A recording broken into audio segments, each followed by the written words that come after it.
శిష్యుల ఉపవాసం. వాళ్ళంతా పరమానందయ్య శిష్యులు. ఒకసారి గురువుగారు ఒక్కరే ఏదో పని మీద పొరుగురు వెళ్ళారు. ఆ రోజు శిష్యులు ఉపవాసం ఉండాలనుకున్నారు. మనకు కావలసిన ఆహారం ముందే తెచ్చిపెట్టుకుంటే మంచిది. ఉపవాసం ముగిసిన వెంటనే ఎంచక్కా తినొచ్చు అన్నాడు ఆ శిష్యుల్లో ఒకడు. మిగిలిన శిష్యులందరికీ ఆ ఆలోచన ఎంతో నచ్చింది. వాళ్ళంతా కలిసి బాగా మగ్గిన అరటి పండ్లను తెచ్చుకున్నారు. వీటిని ముందే వాటాలేసుకుంటే మంచిది, ఉపవాసం ముగిశాక కష్టమవుతుంది అన్నాడు మరో శిష్యుడు.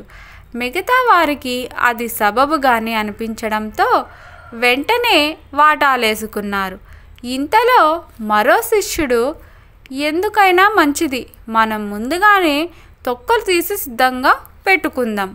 ఉపవాసం ముగిశాక తొక్కలు తీసుకునేంత ఓపిక ఉంటుందో ఉండదో అన్నాడు. అవును, అది నిజమే అన్నారు మిగతా వాళ్ళు. వెంటనే అరటి పండ్లను తొక్కలు తీసి పక్కన పెట్టుకొని ఉపవాస దీక్షకు సిద్ధమయ్యారు. కాసేపటికి ఓ శిష్యుడు నిల్చొని, చూడండి, గాలికి పండ్లపైన దుమ్ము ఎంత పడుతుందో, పైగా ఈగలు కూడా వాలుతున్నాయి. సాయంత్రం వరకు ఇలాగే ఉంటే ఆ దుమ్ము పట్టిన పండ్లను తినాల్సి వస్తుంది.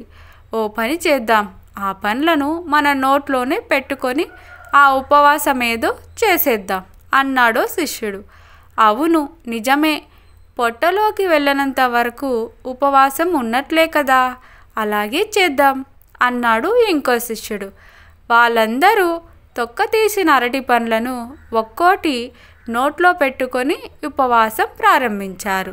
కానీ కాసేపటికి తినేశారు. అసలు మనలాంటి జ్ఞానులు ఉపవాసం ఉండాల్సిన అవసరమే లేదు అని ఓ శిష్యుడు అనగానే, అవునవును, ఎక్కడో చదివినట్లు గుర్తు అంటూ మిగతా వారు వంతపాడారు. మొత్తానికి మొదలుపెట్టిన 3 నిమిషాల్లోపే ఉపవాసం ముగించేశారు.